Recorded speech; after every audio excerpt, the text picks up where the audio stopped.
Assalamualaikum and welcome back to the channel. So, manga review kali ini untuk Berserk karya Kentaro Miura. Sorry kalau aku botch sebutan namanya, tetapi first things first, untuk Berserk ini aku ingin cakap terima kasih Kentaro Miura. Tahu dia sudah meninggal dunia awal tahun ni, sekitar macam tu. Tapi still aku kena cakap terima kasih sebab dia hasilkan sebuah manga yang sangat-sangat epik. Okey, aku boleh cakapkan dengan berani yang tiada satu mangaka pun ataupun author manga yang boleh capai seperti mana apa yang si Miura hasilkan. Dia bagaimana dia gabungkan sebuah jalan cerita yang pada dasarnya adalah sangat cetek pun sebenarnya tentang balas dendam apa semua, dan dia gabungkan dengan elemen fantasy, elemen dark fantasy, elemen um, supernatural, elemen dark comedy, elemen action, semuanya dia gabungkan untuk menghasilkan sebuah jalan cerita yang sangat menakjubkan. Di mana aku cakap pada awal-awal ni, si Kentaro Miura ni, iaitu author dia ni, meninggal dunia pada 6 Mei tahun 2021 ni akibat satu isu ni, iaitu acute aortic dissection. Aku dah pasti tentang apa sebenarnya penyakit ni, tetapi basically dia meninggal dunia dan disebabkan tu Berserk tiada penghujung, tiada ending. Dia dicancelkan selepas dibincangkan antara keluarganya dan juga dia punya assistant, semua orang yang telah membantu dia menghasilkan manga tu. Dorang akhirnya mendapat keputusan untuk memberhentikan ataupun mengcancelkan terus Berserk dengan final chapternya keluar pada beberapa minggu selepas kepergian si Miura lah. So itu macam sekadar dia punya send off lah. Dan selepas dia ending tu, dia dicancelkan, aku pun buat keputusan untuk try baca manga ni. Dan seperti mana juga aku cakap pada awal video ni, ini sangat bagus. Okay, Berserk sangat bagus. Bukan lagi satu kemungkinan, dia sememangnya sebuah manga yang terbaik yang pernah aku baca. Dan aku sudah baca One Piece, Naruto, Hunter x Hunter, Chainsaw Man, Jujutsu Kaisen, apa semua kan. Dan aku boleh cakap yang semua tu nampak lemah. Dorang bagus dalam kategori dorang sendiri, tetapi nampak lemah kalau dibandingkan dengan Berserk. Sebab Berserk ni macam one of a kind. Macam dia macam One Piece lah. Dia one of a kind storyline yang kau tak akan pernah jumpa lagi. Sayangnya manga ni takkan ada ending lah kan. Kita tahu sudah, seperti yang aku cakap tadi kan, dia tidak akan ada ending, dia di-cancelkan. So itu kesayangan, itu yang sayangnya, sebab kita sebagai pembaca kita tidak tahu apa sebenarnya isi pemikiran si Miura, bagaimana dia ingin tamatkan cerita ini. Sebab masa aku baca manga Berserk ni, ada satu sampai momen tu aku boleh cakap yang mungkin dia sudah sampai pertengahan ceritanya. Aku boleh anggap yang mungkin dia sudah sampai pertengahan cerita tu, climaxnya. Dan mungkin selepas tu adalah bukan macam finale ataupun penghujungnya, dan dia wrap up semua jalan cerita ni. Tetapi sayangnya tidak sempat untuk hasilkan ataupun dia ingin tutup jalan cerita tersebut. Okey, cerita Berserk ni aku tidak ingin cerita sangat tentang detail lah. Korang kena tahu sendiri. Ini aku selalu buat benda ni di mana aku buat review dan aku jarang cerita tentang dia punya plot sebenarnya, sebab aku ingin korang sendiri discover cerita tu. Tapi Berserk ni adalah satu manga yang betul-betul ataupun satu cerita yang betul-betul korang sendiri kena tengok dan faham sendiri. Dia bukan something yang YouTuber ataupun orang macam aku sekalipun kan yang boleh explain dengan bagus untuk menceritakan dengan perincinya jalan cerita ni kan.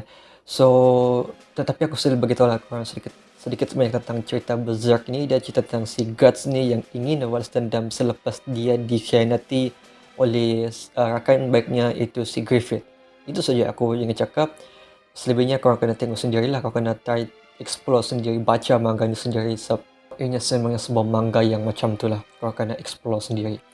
Berserk ni juga dia dikenali dengan salah satu arc yang sangat popular, seperti mana Soul Society arc, Marineford arc dalam One Piece yang sangat terkenal. Berserk juga terkenal dengan satu arc, iaitu The Golden Age arc, di mana dia ni dikategorikan sebagai sebuah jalan cerita yang sangat popular dalam Berserk, dan aku boleh faham kenapa. Dan aku boleh state satu komen ni di mana ianya mungkin jalan cerita yang lebih bagus berbanding mana-mana jalan cerita dalam Naruto dan juga One Piece. Yes, aku boleh cakap yang ianya jauh lebih okay, so bila dibandingkan dengan One Piece, ianya obviously berbeza. One Piece lebih kepada komedi, full on komedi dan juga action adventure, manakala Berserk lebih kepada dark comedy, dark fantasy dan lebih kepada mature content. So ianya obviously tidak senang untuk kita cakap yang oh ya, Berserk lebih bagus daripada One Piece. Tapi aku boleh cakap yang storyline The Golden Age arc ada jauh lebih bagus daripada Marineford arc, sebab dia punya implication dan juga dia punya bagaimana ianya memperkembangkan dunia Berserk ni, dan bagaimana dia establish watak Guts, watak Griffith, watak Casca, watak sampingannya semuanya, dan bagaimana dia introduce kita audience ni sebagai pembaca kepada dunia Berserk ni macam mana dan potensinya. So ini sangat bagus, ini sangat-sangat bagus. Dan so The Golden Age arc ni dia berceritakan tentang sejarah si Guts lah. Itu sih aku boleh cakap, bagaimana dia dilahirkan, dia jadi remaja, daripada dia jadi kanak-kanak kepada remaja, kepada awal dewasa, kemudian dia jumpa dengan si Casca, si Griffith, dan dia join the Band of the Hawk, sehinggalah seperti mana yang kau tahu dia punya plot, dia dikhianat oleh si Griffith. Semua yang benda ni berlaku dalam The Golden Age arc ni. Okay, dia sebuah jalan cerita yang sangat panjang, sangat complicated dan sangat kompleks dan sangat beautifully written, okay, oleh si Miura, dan aku sangat terkejut dengan bagaimana jalan cerita tersebut boleh grab kau, boleh bagi kau terus membaca manga tu. Aku dah stop baca The Golden Age arc sampailah dia habis. Bila dia habis, baru aku stop baca Berserk dalam beberapa hari kemudian. Lepas tu baru aku sambung baca balik. So ini sangat bagus, aku dah boleh stop baca. Dan selain daripada dia macam yang terkenal dengan dia punya Golden Age arc ni, si Guts sebagai main character kita, dia sangat bagus sebab dia sangat kompleks. Okay, dari permulaan first chapter prologue, kita jumpa dengan dia. Kau boleh nampak dia ada satu watak yang pernah yang alami trauma, dan kau boleh tahu yang dia disebabkan trauma tu, dia punya personality berubah menjadi seorang yang lebih kepada keras, lebih kepada macam brutal dan tidak mengambil kisah perasaan orang lain. Tetapi kemudian kau nampak sedikit sebanyak 1-2 momen di mana sebenarnya dia punya real life personality tu masih ada, masih wujud dalam tu. Walaupun dia sudah dikhianati sekalipun, dia masih wujud dalam dirinya sekarang tu. Yang dia punya personality daripada dia zaman remaja, zaman dia muda-muda dulu, masih wujud dalam keadaan yang sekarang ni, walaupun dia sudah dikhianati si Griffith.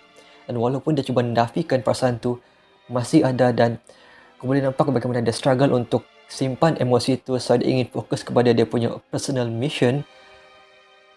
And it's just so beautiful. Like, satu karakter yang kompleks macam ni adalah satu karakter yang aku sangat suka untuk tengok, baca dan alami dia punya perjalanan apa semua. Sukar untuk kau hasilkan sebuah karakter yang macam ni. Okay, so overall review aku terhadap Berserk ni, dia sebuah manga yang one of a kind. Bayang macam One Piece dan juga Naruto. Ianya one of a kind yang hanya akan wujud dalam satu tempoh masa tu sahaja. Selepas daripada tu, dia akan ada satu manga ataupun satu author yang boleh capai tahap yang sama. Ramai yang cakap Chainsaw Man mungkin sama taraf dengan Berserk. Jauh sama sekali. Tolonglah, jauh sama sekali daripada Berserk. Berserk terlalu bagus untuk dibandingkan dengan Chainsaw Man. Ianya terlalu bagus untuk dibandingkan Naruto. Ianya mungkin boleh dibandingkan dengan One Piece dan juga Hunter x Hunter. Tetapi bagi aku ianya masih kemenangan kepada Berserk. Ia sangat bagus dari segi art style, dari segi character design, dari segi storyline, dari segi character development, dari segi world building, dari segi elemen-elemen yang dia campurkan, dia gabungkan dan dia explore semua. Ia sangat cantik, ia sangat bagus. Berserk adalah satu karya seni, bukan sekadar macam sebuah komik. Ianya sebuah karya seni. Aku boleh cakap yang mana-mana pembaca manga di luar sana, korang kena try sendiri baca manga Berserk. Ianya satu manga yang korang kena alami sendiri dan korang kena tengok sendiri dan korang kena baca sendiri, dan baru perlahan boleh faham kenapa ianya dianggap seperti yang aku cakap sebelum ni lah. Tetapi dalam masa yang sama aku faham kenapa korang mungkin ingin elak membaca manga ni, sebab itu juga apa yang aku alami, di mana ianya terlalu dark, ianya terlalu uh, mature content semua tu. Aku macam hands off daripada baca manga ni. So ya, rating aku untuk Berserk ni 10 over 10. Korang kena try baca manga ni sendiri dan korang kena tengok sendirilah. Okay, so ya, itu sahaja untuk review aku kali ini untuk Berserk karya Kentaro Miura. Sekali lagi, terima kasih Kentaro Miura untuk hasilkan sebuah karya yang sangat bagus untuk semua pembaca manga. Okay, itu sahaja untuk video kali ini. Assalamualaikum, bye.